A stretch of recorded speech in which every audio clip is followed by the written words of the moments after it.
Hello students, welcome to Magnet Brains Hindi. मैं लाली वर्मा एक बार फिर से आप सभी होनहार स्टूडेंट्स का मैग्नेट ब्रेन्स के हिंदी मीडियम चैनल पर स्वागत करती हूं। स्वागत करने के साथ साथ हर बार की तरह आशा भी करती हूं कि आप सभी स्वस्थ होंगे, अपने स्वास्थ्य का ध्यान रख रहे होंगे, अपनी दिनचर्या का विशेष रूप से पालन करते हुए शिक्षा अर्जन भी कर रहे होंगे और वीडियो देखने भी बैठ गए होंगे। मेरे प्यारे विद्यार्थियों, मैग्नेट ब्रेन्स एक ऐसा प्लेटफॉर्म है जो कक्षा किंडरगार्टन से 12वीं तक की online school education 100% free provide करता है, इंग्लिश मीडियम और हिंदी मीडियम दोनों में। हिंदी मीडियम में आप देख सकते हैं कक्षा 7वीं से 12वीं तक की ऑनलाइन स्कूल एजुकेशन फ्री, और इसी के साथ सभी प्रकार की प्रतियोगी परीक्षाएं अर्थात सभी प्रकार के कॉम्पिटिटिव एग्जाम्स के वीडियोस भी आपको प्रदान किए जाते हैं 100% फ्री। तो बने रहिए हमारे साथ, अधिक से अधिक वीडियोस देखिए, लाइक कीजिए, सब्सक्राइब कीजिए, क्योंकि सब्सक्रिप्शन का कोई चार्ज नहीं है।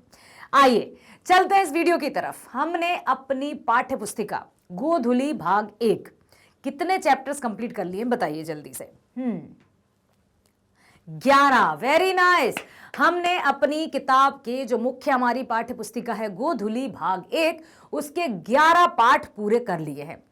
इस वीडियो में हम शुरू करने जा रहे हैं पाठ 12। जी हां, नाम है शिक्षा में हेर फेर। लिखा है गुरुदेव रविंद्रनाथ टैगोर जी द्वारा।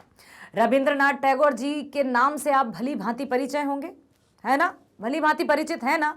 रविंद्रनाथ टैगोर जिन्होंने हमारे भारतीय राष्ट्रगान की रचना की, जनगण मन की रचना की, और भी इन्होंने प्रथम नोबेल पुरस्कार भी इनको प्राप्त हुआ था। भारत के पहले प्रथम नोबेल पुरस्कार करने वाले गुरुदेव रविंद्रनाथ टैगोर ही थे। और भी जीवन परिचय जब हम इनका देखेंगे, जानेंगे, पढ़ेंगे तो और भी इनके बारे में कई महत्वपूर्ण जानकारियां आपको उपलब्ध होंगी।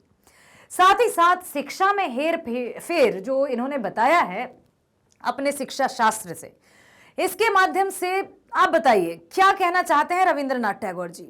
क्या शिक्षा में हेर फेर है? हेर फेर का अर्थ क्या शिक्षा में कुछ गड़बड़ी है, कुछ कमियां हैं, या हमारी जो भारतीय शिक्षा नीति है वो एकदम सही है?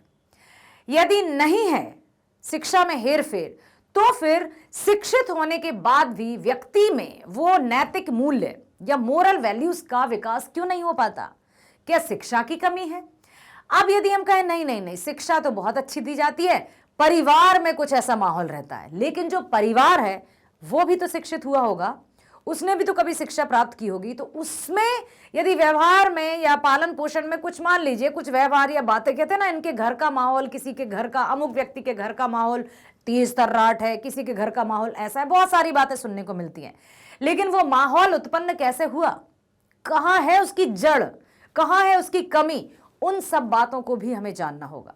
इस पाठ में हम जानेंगे गुरुदेव रविंद्रनाथ जी द्वारा रचित शिक्षा में हेर फेर। इस पाठ के माध्यम से हम बहुत सारी बातों को जानेंगे, समझेंगे और आगे चलकर उन बातों का पालन करेंगे, ताकि शिक्षित जो हम कहलाते हैं कि नहीं यस हम शिक्षित हैं, I am an educated person, तो एक शिक्षित व्यक्ति होने के नाते हमारे क्या कर्तव्य होने चाहिए? क्या बहुत सारी डिग्रीज प्राप्त कर लेना ही शिक्षा है, या शिक्षा के साथ साथ, किताबी ज्ञान के साथ साथ हमें जो नैतिक मूल्य हैं, मानव मूल्य हैं, उनको भी अपनाना चाहिए? किस तरह से हम शिक्षा में तालमेल बिठाकर प्रैक्टिकल लाइफ और एजुकेशन या किताबी ज्ञान को कैसे हम एक साथ लाकर विद्यार्थी में वैसे मूल्यों का निर्माण कर सकते हैं जिनके बलबूते पर एक विद्यार्थी या एक बालक समाज का एक अहम भाग बने, सम्मान प्राप्त करे और सम्मान प्राप्त करने के साथ साथ एक सफलता भी प्राप्त करे। आइए चलते हैं, जानते हैं सबसे पहले गुरुदेव रविंद्रनाथ टैगोर जी के जीवन के बारे में। रविंद्रनाथ टैगोर जी, कोटि कोटि धन्यवाद, कोटि कोटि नमन। आपने वो गीत अवश्य सुना होगा, बंगाली में ही लिखा है, जोदी तोरे डाक शुने कोई ना आशे तबे एकला चलो रे। हिंदी में है, तेरी आवाज पे कोई ना आए तो फिर चल अकेला रे, चल अकेला चल अकेला चल अकेला चल अकेला रे, तेरी आवाज पे कोई ना आए तो फिर चल अकेला रे। स्वामी विवेकानंद जी द्वारा रचित, या उनका कथन भी सुना होगा कि जिनमें अकेले चलने के हौसले होते हैं उनके पीछे एक दिन काफिले होती हैं, एक कदम तो आगे बढ़ाइए। अक्सर भीड़ का हिस्सा तो सभी बनते हैं, हमें तो वो बनना है जिसके लिए भीड़ एकत्रित हो जाए। उदाहरण तो सभी देते हैं, हमें तो वो बनना है जिसका उदाहरण दिया जाए। बहुत सारी ऐसी बातें हैं, छोटी छोटी परंतु अति महत्वपूर्ण बातें। कहते हैं ना कि हम प्रकृति के हर तरफ शिक्षा ही शिक्षा है, बशर्ते कि हमें सीखने की जिज्ञासा तो हो। हमें हर पशु पक्षी छोटे छोटे जीव जंतु बहुत सारी शिक्षा देते हैं। जैसे एक छोटी सी चिड़िया किस तरह से तिनके से कलेक्ट करके अपना एक घोंसले का निर्माण करती है, उसमें अपने अंडे रखती है और बच्चे के जन्म के साथ ही वो उड़कर कहां से जाकर उसका दाना या भरण पोषण भी करती है, जिम्मेदारी सिखाती है हमें। चींटियों को देखिए आप, किस तरह से लाइनबद्ध या क्रमबद्ध तरीके से वो एक स्थान से दूसरे स्थान पर जाती हैं, अनुशासन सिखाती है हमें। साथ ही साथ वो गर्मियों में बहुत सारा अन्न एकत्रित करके बरसात के लिए एकत्रित जुटा कर रख लेती हैं वो, ताकि उनको कभी जो मौसम आएगा बरसात जैसा तो उसमें उनको परेशानियों का सामना ना करना पड़े। अर्थात बुद्धिमान प्राणी मनुष्य है, लेकिन प्रकृति में जिनको बुद्धिमान की श्रेणी में नहीं रखा है वो इतनी बुद्धिमानी का काम करते हैं, तो फिर मनुष्य तो सर्वश्रेष्ठ प्राणी है। फिर हमसे भूल क्यों हो जाती है? हम क्यों ऐसी बातें करने लगते हैं जिसमें ऐसा लगता है कि मनुष्य पाशविक प्रवृत्ति हो गई है? पाशविक प्रवृत्ति का अर्थ क्या होता है? पशु।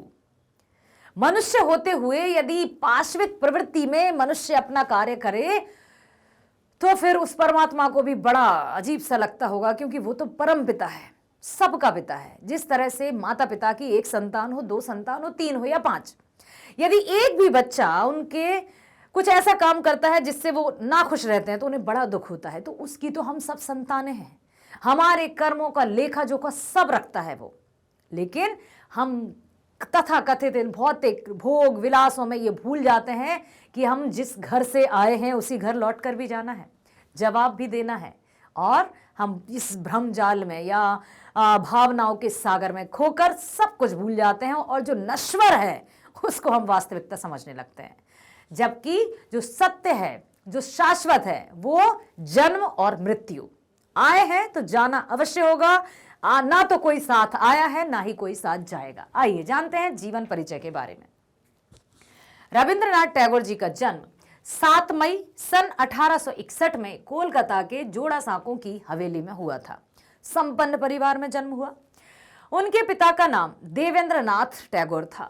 इनके पिता ब्राह्मण समाज के एक वरिष्ठ नेता और सादा जीवन जीने वाले व्यक्ति थे। इनकी माता का नाम शारदा देवी था। वे एक धर्मपरायण महिला थी, धार्मिक महिला। परिवार के 13 बच्चों में सबसे छोटे रविंद्रनाथ टैगोर ही थे।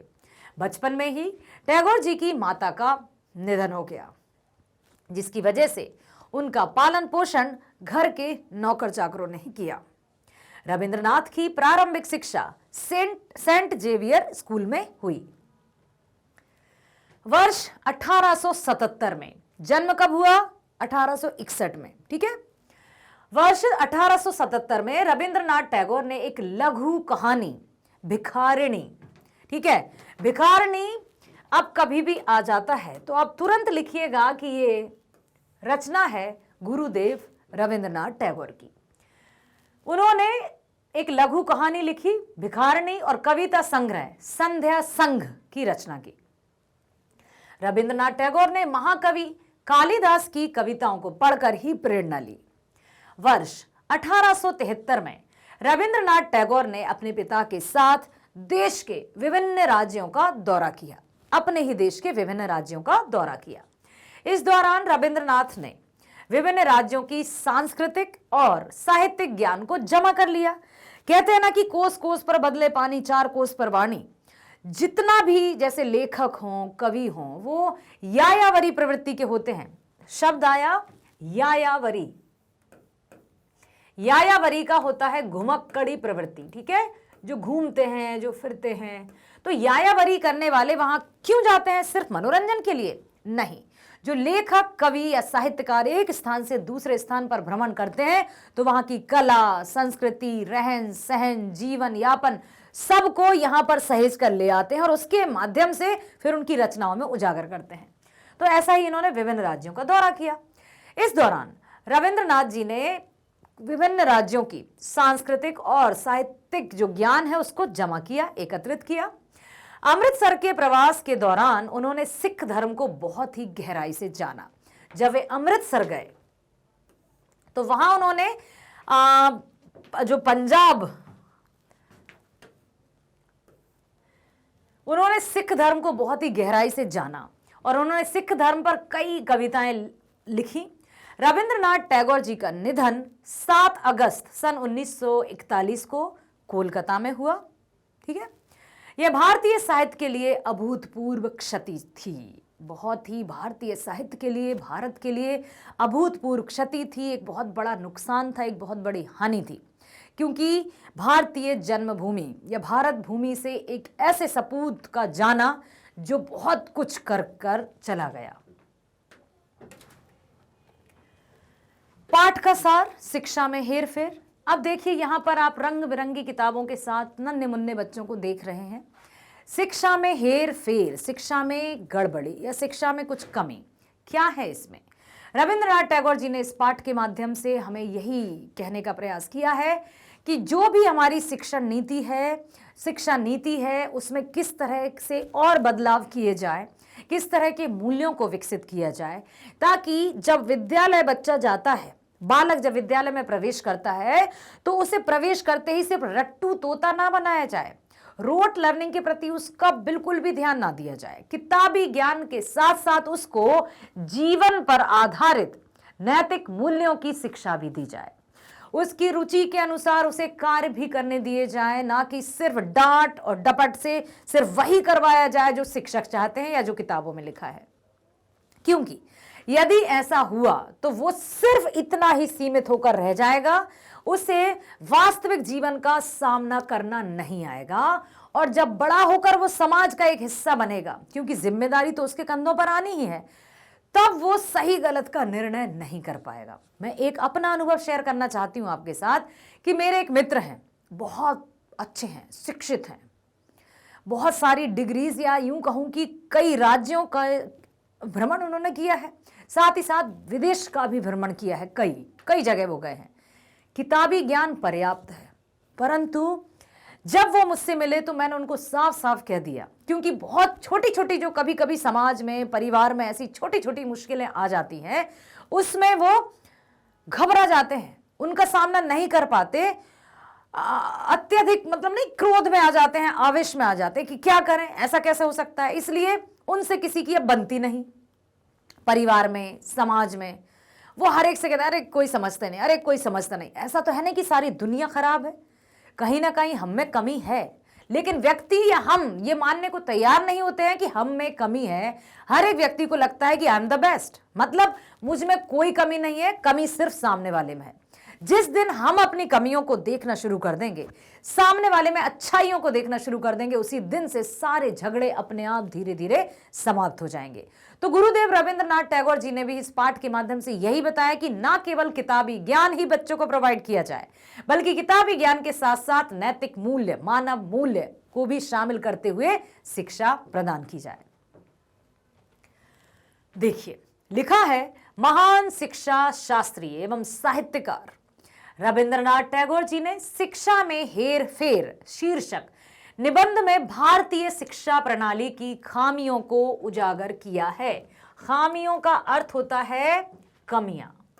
तो जो शिक्षा प्रणाली में जो कमियां हैं उनकी ओर ध्यान उन्होंने आकर्षित किया है, जो उन्होंने उस समय देखा। और एक बात सुनिए, जो उन्होंने उस समय देखा, ठीक है, उनका मानना है कि मानव जीवन का उद्देश्य निश्चित नियमों में आबद्ध कर देना नहीं होता कि बस बस बस कंस्ट्रक्ट इतना ही है, इसके बाहर आप कुछ नहीं सोच सकते। आउट ऑफ द बॉक्स भी सोचना है, क्रिएटिव होना है, रचनात्मक होना है, बल्कि सर्वोन्मुखी मीन्स ऑलराउंडर विकास करना भी होता है। किंतु दूषित शिक्षा प्रणाली के कारण बच्चों को आवश्यक शिक्षा के साथ स्वाधीनता के पाठ का अवसर ही नहीं दिया जाता।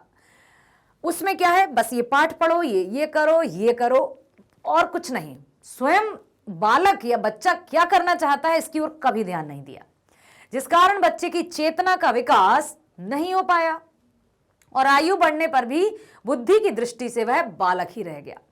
लेखक का कहना है कि हमारी शिक्षा प्रणाली ऐसी है कि जिसमें परीक्षा पास कर लेना ही मुख्य उद्देश्य है। किताबी कीड़ा बनाकर रख दिया है क्या? परिणाम स्वरूप हमारे बच्चों को व्याकरण, शब्दकोश तथा भूगोल के अतिरिक्त कुछ भी नहीं मिलता। आखिर ऐसा क्यों? क्या किया जाए?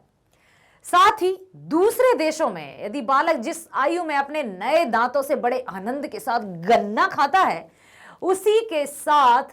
उसी आयु में हमारे बच्चे स्कूल में मास्टर की बातें हजम करते हैं। समझ रहे हो आप? ये क्यों उदाहरण दिया है उन्होंने कि जब दूध के दांत टूटने के बाद जब नए दांत आते हैं, मतलब 6-7 वर्ष की आयु में, जब विदेश में रहने वाले या दूसरे देशों में रहने वाले बच्चे अपने आप पर निर्भर होना सीखते हैं, आत्मनिर्भरता के गुण सीखते हैं, वहीं अपने बच्चे या अपने भारत या हिंदुस्तान के स्टूडेंट्स वो सिर्फ किताबी कीड़ा बनकर रह जाते हैं। इसका मुख्य कारण है, अब इसके कारण क्या हो गया?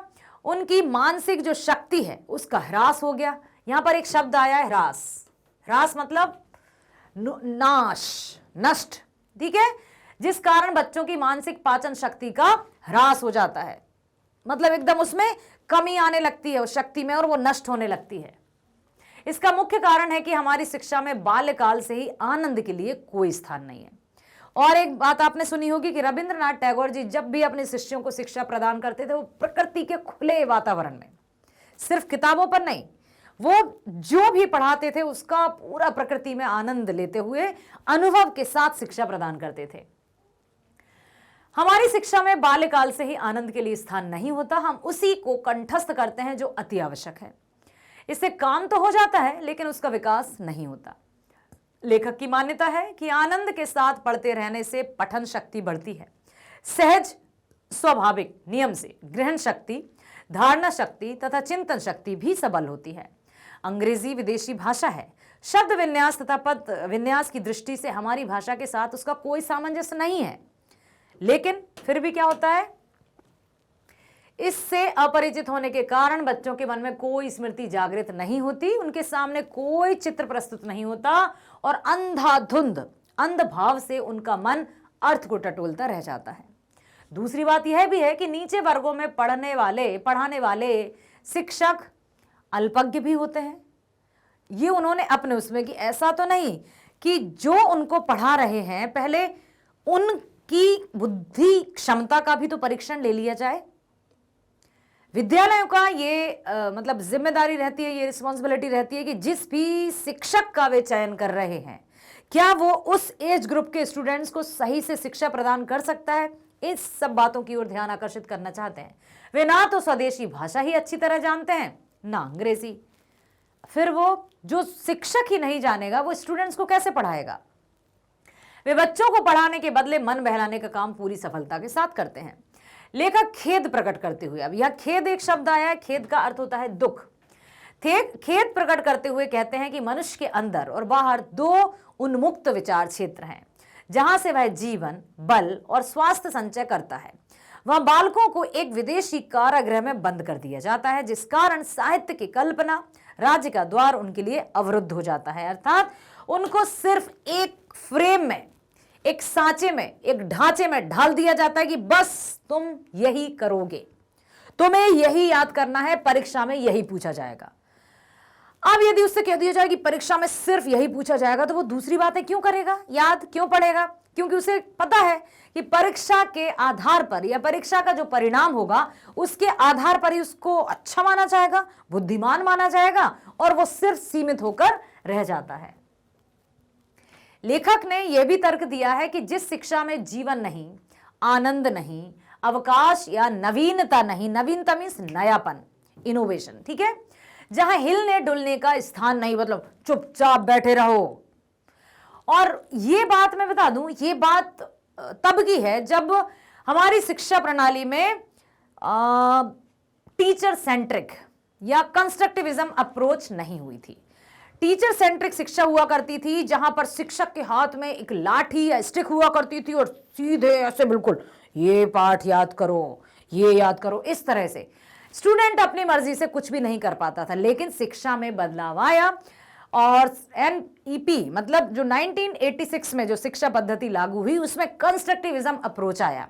कंस्ट्रक्टिविज्म अप्रोच के दौरान स्टूडेंट सेंट्रिक शिक्षा हुई, जिसमें बालक को ही मुख्य केंद्र माना गया। उसमें बहुत सारा बदलाव आया और बदलाव के साथ ही वहां पर शिक्षकों का जो है कि डर या रौब, इसके माध्यम से नहीं बल्कि किस तरह से स्टूडेंट्स को समझकर उनको समझाने का प्रयास किया जाए, वो परिवर्तन भी आया। और अब तो और नई शिक्षा पद्धति लागू हो गई है, जिसमें आप अपनी रुचि के अनुसार जो विषय है उनका चयन भी कर सकते हैं और वो भी मुख्य विषय में शामिल कर लिए गए हैं। ऐसी शिक्षा की शुष्क कठोरता, संकीर्णता में क्या बालक कभी मानसिक शक्ति, चित्त का प्रसार, चरित्र की बलिष्ठता प्राप्त कर सकता है? कदापि नहीं, कभी भी नहीं। वह तो केवल रटना, नकल करना या दूसरों की गुलामी करना ही सीख पाएगा, क्योंकि उसको तो पहले ही बताया कि तुम सिर्फ यही करोगे बस। जीवन यात्रा संपन्न करने के लिए चिंतन शक्ति और कल्पना शक्ति का होना आवश्यक माना गया है। जीवन यात्रा, जो हमारा जीवन है, जो प्रैक्टिकल लाइफ है, उसमें यदि हमने चिंतन शक्ति और कल्पना शक्ति पर कार्य नहीं किया या इसका विकास नहीं हुआ तो बहुत मुश्किल हो जाएगा जीवन की यात्रा को पूरा करना। लेकिन हमारी शिक्षा में पढ़ने की क्रिया के साथ साथ सोचने की क्रिया नहीं होती, जबकि थिंकिंग स्किल जो कि अब विकसित है, थिंकिंग स्किल को बेस्ट तरीके से यहां पर शामिल करते हुए क्रिएटिव थिंकिंग या ओपन एंडेड डिस्कवरी भी कहते हैं, जिसके माध्यम से विद्यार्थी अपने विचारों को प्रस्तुत करते हुए उत्तर भी लिख सकते हैं। अदरवाइज जो हमने लिखवा दिया वर्ड टू वर्ड आपको याद करना है, परीक्षा में लिखना है, दैट्स इट, अब वो रटेगा। तो रोट लर्निंग को बाय बाय कह दिया गया है, ठीक है। लेकिन हमारी शिक्षा में पढ़ने की क्रिया के साथ सोचने की क्रिया नहीं होती, क्योंकि बाल्यकाल से ही चिंतन और कल्पना पर ध्यान नहीं दिया जाता। इसलिए बाल्यकाल से ही बच्चों की स्मरण शक्ति पर बल ना देकर चिंतन शक्ति और कल्पना शक्ति को स्वतंत्र रूप से परिचालित करने का अवसर उन्हें दिया जाना चाहिए। स्मरण शक्ति, रटना या सिर्फ याद करना, तो सिर्फ याद करने पर ही ध्यान नहीं देना है, याद रखना, याद करना भी शामिल होगा, लेकिन इसके साथ साथ सोचना और क्रिएटिविटी भी बहुत आवश्यक है, ताकि शिक्षा में जीवन का बहुमूल्य समय व्यर्थ ना हो। शिक्षा का अर्थ क्या है?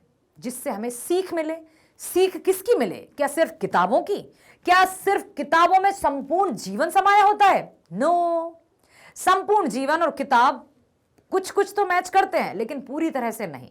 तो वास्तविक जो ज्ञान है, जानकारी है, उससे विद्यार्थी को अवगत कराना होगा। लेखक शिक्षा प्रणाली की आलोचना करते हुए कहते हैं कि जिस प्रकार बर्बर जातियों के लोग शरीर पर रंग लगाकर अथवा शरीर के विभिन्न अंगों को गोदकर गर्व का अनुभव करते हैं, जिससे उनके स्वाभाविक स्वास्थ्य, उज्ज्वलता, लावण्य छिप जाते हैं, उसी तरह हम भी विलायती विद्या का लेप लगाकर दंभ करते हैं, घमंड करते हैं। दंभ मतलब घमंड करते हैं। किंतु यथार्थ का अर्थ है वास्तविकता। यथार्थ आंतरिक जीवन के साथ उसका योग बहुत ही कम होता है। इसलिए बाल्यकाल से ही भाषा शिक्षा के साथ भाव शिक्षा की व्यवस्था हो और भाव के साथ समस्त जीवन यात्रा नियमित भी हो, तभी हमारा व्यवहार सहज, मानवीय तथा व्यवहारिक हो सकता है। हमें अच्छी तरह से समझना चाहिए कि जिस भाव से हम जीवन निर्वाह करते हैं उसके अनुकूल हमारी शिक्षा प्रणाली नहीं है। परंतु अब मैं कहती हूं कि वर्तमान शिक्षा प्रणाली में काफी बदलाव आ गए हैं और भी इंप्लीमेंट होने वाले हैं, जिससे विद्यार्थी को बहुत सारा लाभ में मिलने वाला है और साथ ही साथ वो जो प्रैक्टिकल लाइफ है उससे रिलेटेड भी बहुत सारे अपने हुनर, अपने स्किल, हाँ, आपने जो अपनी थी नालंदा विश्वविद्यालय के बारे में अवश्य सुना होगा, सबने सुना होगा। उस समय नालंदा, जब महावीर स्वामी और भगवान बुद्ध की बात करते हैं हम, उस समय भी नालंदा विश्वविद्यालय में बहुत अच्छे से शिक्षा प्रदान की जाती थी, जिसमें व्याकरणिक नियम, साथ ही साथ अपनी कार्यकुशलता, स्वयं की रुचि, इस पर भी ध्यान दिया जाता था। इतना ही नहीं, जिस समाज के बीच हमें जीवन बिताना है उस समाज का कोई उच्च आदर्श हमें शिक्षा प्रणाली में नहीं मिलता, जबकि मिलना चाहिए। हमारी शिक्षा जीवन की आवश्यकताओं की पूर्ति नहीं करती। हमारी यह शिक्षा किसी एक ही व्यवसाय तक सीमित रहती है कि बस यही है, ऐसा ही करना है। कंस्ट्रक्ट मतलब पूरी तरह से स्ट्रक्चर्ड, नॉट कंस्ट्रक्ट, स्ट्रक्चर्ड कि ये एरिया है आपका, बस ये बॉक्स है, आपको इसी में घूमना है। बल्कि अब परिवर्तन आया है। हमारी यह शिक्षा किसी एक ही व्यवसाय तक सीमित रहती है, संपूर्ण जीवन के साथ उसका कोई संबंध ही नहीं दिखाई देता। इसी कारण एक व्यक्ति यूरोपीय दर्शन, विज्ञान तथा न्याय शास्त्र का पंडित तो दूसरी ओर सारे का पोषण भी कर सकता है। फलतः विद्या और व्यापार के बीच एक दुर्भेद व्यवधान उत्पन्न हो गया है कि विद्या और व्यापार में एक अलग से दुर्भावना आ गई है या द्वेष जैसा हो गया कि विद्या और व्यापार। क्यों?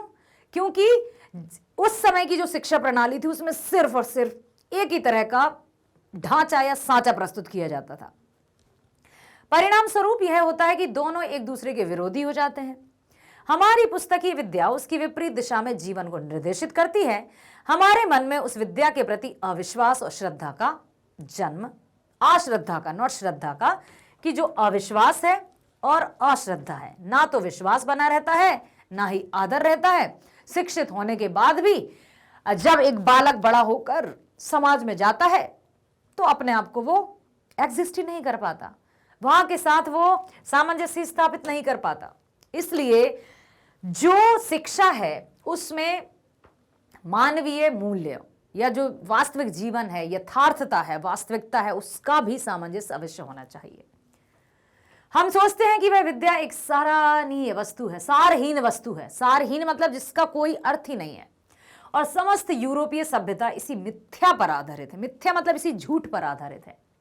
इस तरह जब हम शिक्षा के प्रति अश्रद्धा व्यक्त करते हैं, यदि शिक्षा के प्रति हमारा आदर ही नहीं है, सम्मान ही नहीं है, तो हम उसे ग्रहण क्या करेंगे? सुन लेंगे, टाइम पास करेंगे बस। जैसे मान लीजिए किसी व्यक्ति का हम आदर करते हैं, सम्मान करते हैं, तो उसकी एक एक बात को हम बहुत ध्यान से सुनते भी हैं और अमल भी करते हैं। तो यदि क्या हुआ कि इस तरह जब शिक्षा के प्रति अश्रद्धा व्यक्त करते हैं, तब शिक्षा भी हमारे जीवन से विमुख हो जाती है, मुंह मोड़ लेती है। हमारे चरित्र पर शिक्षा का प्रभाव विस्तृत परिमाण में नहीं पड़ता तथा शिक्षा और जीवन का आपसी संघर्ष बढ़ जाता है।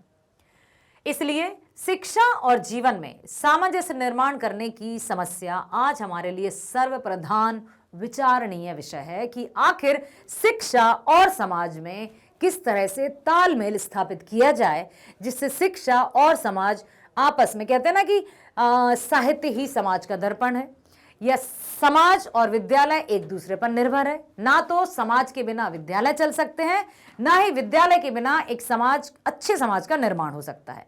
लेकिन अच्छे समाज के निर्माण के लिए अच्छी और मूल्यपरक शिक्षा भी आवश्यक है। ठीक है, तो यही उन्होंने बताया है। तात्पर्य है कि भाषा शिक्षा के साथ साथ भाव शिक्षा की वृद्धि ना होने से यूरोपीय विचारों से हमारी यथार्थ संसर्ग नहीं होता। भाषा शिक्षा तो दी जा रही है, लेकिन भाव शिक्षा कहाँ है? भाव अर्थात, क्योंकि आजकल यदि हम देखते हैं तो भाव शून्य हो गए हैं व्यक्ति, भावनाएं लुप्त होती जा रही हैं। जो पहले बहुत अच्छे से एक दूसरे की भावनाओं की कद्र करते हुए सम्मान या आदर सम्मान की भावना विकसित होती थी, वो आज भावना शून्य हो गए हैं। क्या कारण है इसके पीछे? शिक्षा। क्योंकि कोई भी बालक जब विद्यालय पहुंचता है और जो उसके टीचर ने बताया है, मान लीजिए कुछ उसने लिख दिया कि तुम ये घर से करके लाना, और घर में वो बच्चा जाएगा और मम्मी कहेगी बेटा ऐसा नहीं लिखना है, वो मम्मी की बात नहीं सुनेगा। वो क्या कहेगा? नहीं नहीं नहीं नहीं मम्मा, आप नहीं जानती हो, जो मेरी टीचर ने बताया वही मैं करूंगा। तो अब इस पर किसकी जिम्मेदारी है? विद्यालय या शिक्षा प्रणाली की, कि वो इस तरह से शिक्षकों का चयन करे कि अच्छे, जिस बुद्धि लब्धि के या जिस मेंटल लेवल के जो स्टूडेंट हैं या बच्चे हैं, उस ही लेवल की वो शिक्षा प्रदान करें, ताकि उनमें विकास हो, बुद्धि का भी विकास हो, भाषा का भी विकास हो और भावना का भी विकास हो। तब जाकर कहीं हमारी शिक्षा प्रणाली बहुत अच्छी बनेगी और समाज एक बहुत ही सराहनीय समाज बनकर एक अच्छे राष्ट्र का निर्माण भी होगा। ठीक है। दूसरी बात, जिन लोगों के विचारों से मातृभाषा का दृढ़ संबंध नहीं होता, वे अपनी भाषा से दूर हो जाते हैं और उसके प्रति उनके मन में अवज्ञा की भावना भी हो जाती है। अब जब किसी के प्रति अवज्ञा की भावना है तो सम्मान कैसे होगा? अब देखिए, यहां पर बात आई मातृभाषा। क्या है मातृभाषा? सबको पता है मातृभाषा किसे कहते हैं?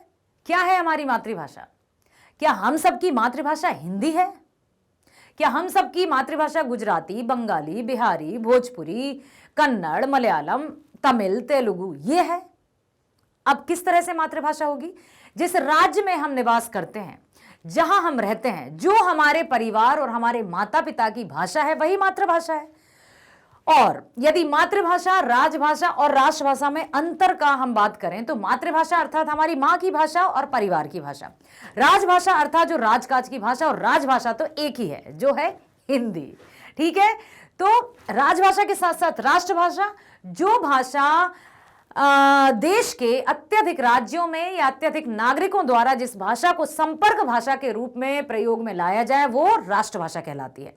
इसलिए भारत में हिंदी राजभाषा तो है ही साथ इसको राष्ट्रभाषा भी कहा जा सकता है। मातृभाषा अवश्य अलग अलग हो सकती है, जो जिस भी क्षेत्र में है, जिस भी राज्य में जन्म लिया है, किसी की बंगाली, किसी की बिहारी, किसी की उड़िया, तमिल, तेलुगु, कुछ भी हो सकती है। ठीक है, अब यहां कितनी अच्छी बात लिखी है कि दूसरी बात, जिन लोगों के विचारों से मातृभाषा का दृढ़ संबंध नहीं होता, मतलब जो अपनी मातृभाषा से सम्मान ही नहीं करते या उसका दिल से उसका आदर सम्मान या श्रद्धा की भावना नहीं है, तो वे अपनी भाषा से दूर हो जाते हैं। क्यों? इसके पीछे कौन है बताइए? क्या घर परिवार जिम्मेदार है या विद्यालय या शिक्षा पद्धति जिम्मेदार है? यदि शिक्षा पद्धति या शिक्षण पद्धति की हम बात करें तो घर परिवार में जो भी बातें हो रही हैं, क्या वो शिक्षा की देन है? पूरी तरह से तो हम नहीं कहेंगे कि हाँ, क्योंकि बहुत पहले शिक्षा का इतना अभाव था कि हर परिवार में शिक्षित व्यक्ति नहीं होते थे। फिर क्या हुआ? तो क्या ये आपसी मेल मिलाप का है इसका? तो बात यह है कि हम अपनी मातृभाषा का सम्मान करेंगे तभी दूसरे लोग भी हमारी भाषा का सम्मान करेंगे। जैसे सेल्फ रिस्पेक्ट, आत्मसम्मान जब हम करते हैं तभी दूसरे हमारा सम्मान करते हैं। यदि हम अपने आप को ही निम्न समझेंगे तो दूसरे लोग हमारी बिल्कुल वैल्यू नहीं करेंगे। सम्मान की शुरुआत होती है खुद से, स्वयं से। ठीक उसी तरह से हम अपने आप का सम्मान, परिवार का सम्मान, देश का सम्मान, मातृभाषा का सम्मान, तब जाकर हमारी मातृभाषा या अपना सम्मान होता है। यदि हम अपना ही सम्मान नहीं करेंगे तो कोई हमारा सम्मान नहीं करेगा। तो वे अपनी भाषा से दूर हो गए, उसके प्रति उनके मन में अवज्ञा की भावना उत्पन्न हो गई। वे सम्मान की भावना रखते ही नहीं है। कोई भी भाषा हो, हिंदी, अब हिंदी कोई पढ़ने की चीज है क्या? सुनना, हिंदी में क्या पढ़ेंगे? पढ़ लेंगे जब पेपर होंगे। ये क्यों भूल जाते हैं कि हिंदी है इसलिए तो पढ़ना है? हिंदी का जो क्षेत्र है वो सीमित नहीं है, अनंत है, विराट है। संपूर्ण रूप से तो शिक्षाविद भी नहीं समझ पाए तो हम क्या हैं? हमें बहुत अच्छे से अपनी मातृभाषा, अपनी राजभाषा के मूल्य को समझना होगा ताकि हम उसमें अपने मान सम्मान को बनाए रखें। निष्कर्षतः हम इस तथ्य पर पहुंचते हैं कि हेर फेर दूर होने से ही हमारा जीवन सार्थक होगा। जो भी शिक्षा में गड़बड़ी है, जो भी कमी है, उसको दूर करेंगे तब जाकर हमारे समाज में अच्छे और सम्मानीय नागरिक आ पाएंगे और देश का विकास भी होगा। हम शिक्षा का सही उपयोग नहीं कर पाते, इसी कारण हमारे जीवन में इतना दैन्य है, मतलब दुखी है, दर्द है, गरीबी है, जबकि हमारे पास सब कुछ है। इसलिए हमें क्षुधा के साथ अन्न, देखो बहुत अच्छी बात लिखी है, क्षुधा मीन्स भूख, तो क्षुधा के साथ, ठीक है, यहां पर बात की जा रही है क्षुधा के साथ अन्न, गीत के साथ वस्त्र, भाव के साथ भाषा और शिक्षा के साथ जीवन। ये बातें याद रखिएगा, होने से समस्या अपने आप दूर हो जाएगी। हमें भूख लगी है किसी चीज की, क्या आवश्यक है, क्या जरूरत है? अन्न की। क्षुधा और भूख एक दूसरे से जुड़े हुए हैं। गीत के साथ वस्त्र, गीत के साथ वस्त्र, जो भी गीत है मन के भावना है उसके साथ हमारे तत्व जुड़े हुए हैं। ठीक है, भाव के साथ भाषा, भाषा और भाव एक हैं। शिक्षा के साथ जीवन, ये सब एक दूसरे से इंटरलिंक्ड है, जुड़े हुए हैं। इनको हम अलग नहीं कर सकते, ये अभिन्न है। और इस बात को यदि हमने समझ लिया, इस पद्धति को हमने अपना लिया, तो हम जो भी समस्याएं हैं ना, जो भी हेरफेर हैं, जो भी गड़बड़ियां हैं, जो भी कमियां हैं, वो दूर हो जाएंगी। सो मेरे प्यारे विद्यार्थियों, इस बात को हमेशा ध्यान रखिए कि जो हमारा है उसका हमें ही सम्मान करना होगा, तब जाकर कोई दूसरा उसका सम्मान करेगा।